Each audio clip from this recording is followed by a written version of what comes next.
জয়গুরু, সবাইকে জয়গুরু। আজকে আমি যেটার বিষয়ে আলোচনা করব, যে আমাদের প্রাণ মন সদা সর্বদা যা কিছু ভাবে তাই কিন্তু ঈশ্বর ঘটিয়ে দেন। তাই আমরা যদি ভালো ভাবি ভালো হয়, আর মন্দ ভাবলে মন্দটাই ঘটে যায়। তো এই রকমই যে আজকে আমি হেডিংটা দিয়েছি যে ভূতকে আমরাই ডাকি, আমরাই তাকে আহ্বান করি। কীরকম একটি গল্প, পরম প্রেমময় শ্রী শ্রী ঠাকুর অনুকূলচন্দ্রের জ্যেষ্ঠ পুত্র শ্রী শ্রী পরম আমাদের কাছে প্রধান আচার্যদেব শ্রী শ্রী বরদা একটি ঘটনা সেই ইষ্ট প্রসঙ্গে তিনি করতেন। বালানন্দ ব্রহ্মচারীর কোনো এক বইয়ে তিনি পড়েছিলেন যে একজন মানুষ, সে হচ্ছে সেই গরমে রৌদ্রের মধ্যে দিয়ে হাঁটতে হাঁটতে ভাবছে, যদি একটা সেই ভালো বিশ্রামের জায়গা পেতাম, ঠান্ডা জায়গা পেতাম, তাহলে খুব ভালো হয়। তো এইরকম ভাবতে ভাবতে একটা বট গাছের বিরাট বট গাছের দেখতে পেল এবং তার তলায় এসে সে বিশ্রাম করতে শুরু করলো। তখন ভাবছে যে বাহ, খুব সুন্দর তো এইখানটা ছায়া মতো, আর বলেই ভাবছে যদি ঠান্ডা জল পাওয়া যেত তাহলে খুব ভালো হতো।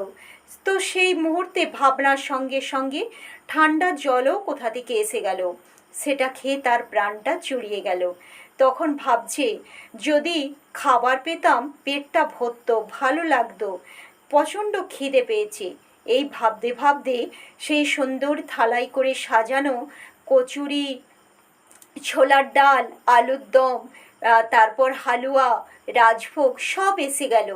ভালো করে খেয়ে দিয়ে ভাবছি এবার যদি একটা বিছানা পেতাম তাহলে খুব ভালো ঘুম দিতে পারতাম। তখন একটা সত্যি বিছানা এসে গেল, খুব সুন্দর করে পরিপাটি করে গোছানো।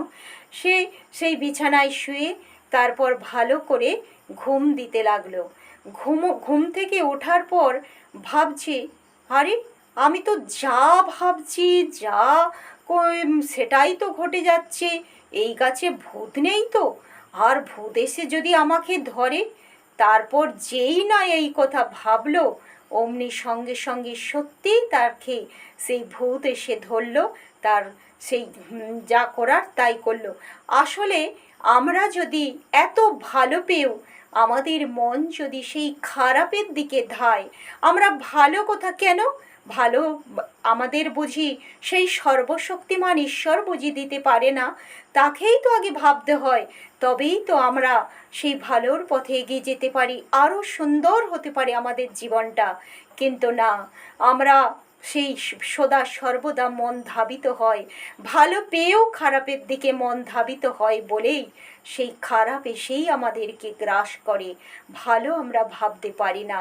তাই তো আর যাদের সেই সদা সর্বদা ইষ্ট চিন্তা, ইষ্টের দয়া, ঈশ্বরের করুণা কথা সদা সর্বদা যে ভাবে চিন্তা করে, কখনো তার কাছে ভূত আসতেই পারে না।